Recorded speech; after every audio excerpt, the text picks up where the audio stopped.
আরে আরে বেগুনটা নেও ভালো লাগবো না জি এটা কি ভালো লাগবো খাও আলি বেজান কেন জোর করে দিচ্ছিস ওকে বেগুন দেখো মন বেশি মজা হয়েছে সবাই কত যে তোমাকে একটা দেখি আসলে তো খুব মজা হয়েছে রে তো বলছিলাম জাবির তোমার কাছ থেকে তো একটা কথা জানা হলো না তোমার বাড়িতে কে কে থাকেন আমি আর মা কি করেন মা তোমার মা টিচার বলো ব্যথাটা বেড়ে গেল মানে ভুলে গেছে মিস ওষুধ খেতে ভুলে গেছে তোমরা খাও আমি একটু ওষুধটা খেয়ে আসি হ্যাঁ প্লিজ হ্যাঁ সরি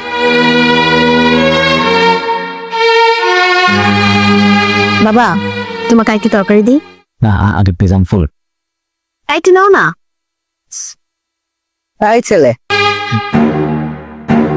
কি হয়েছে তোমার যে যা দিতে চাই তুমি না না করো কিছুই খাও না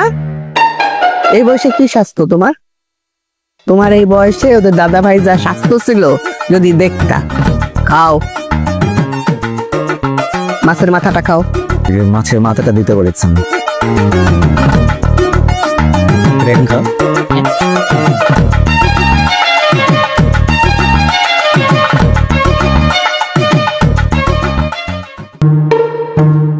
আমি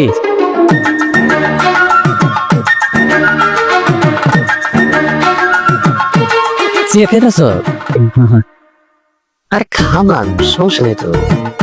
কোন ব্যান্ড খাও সিগারেট খাই না বেক করি হ্যাঁ কি বেক কি এটা এটা হয়তো সেমি ইলেকট্রিক মানে আগুন লাগে না কারেন্টে আগুন লাগে না আমি খান বিড়ি চড়ে টান দিতে হয় জোরে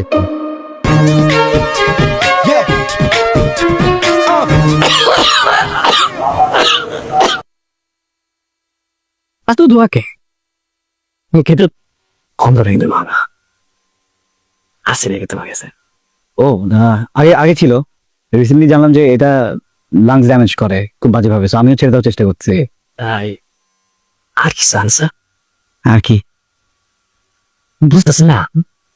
আরে যে বালকানি আছে না খাইলিয়া কেটে নাই নাই আপনি কখন শহরে গেলে আমি খাওয়াবো আমি শহরে উপায় নাই বাড়ির যত কাজ কাম সব আমারই দেখতে হয় বড় বেতো সারাক্ষণ সালিশ বিচার সালিশ এসব নিয়ে ব্যস্ত থাকে বাড়ির জমি জমার সঙ্গে যত কাজ সব আমারই করার লাগে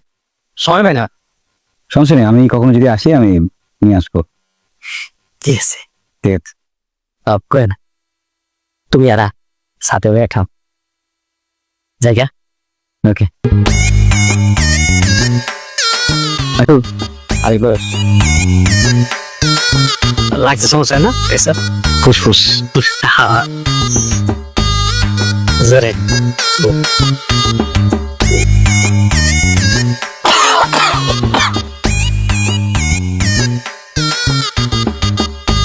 ভালো তো ভালো ভালো লাগছে তাই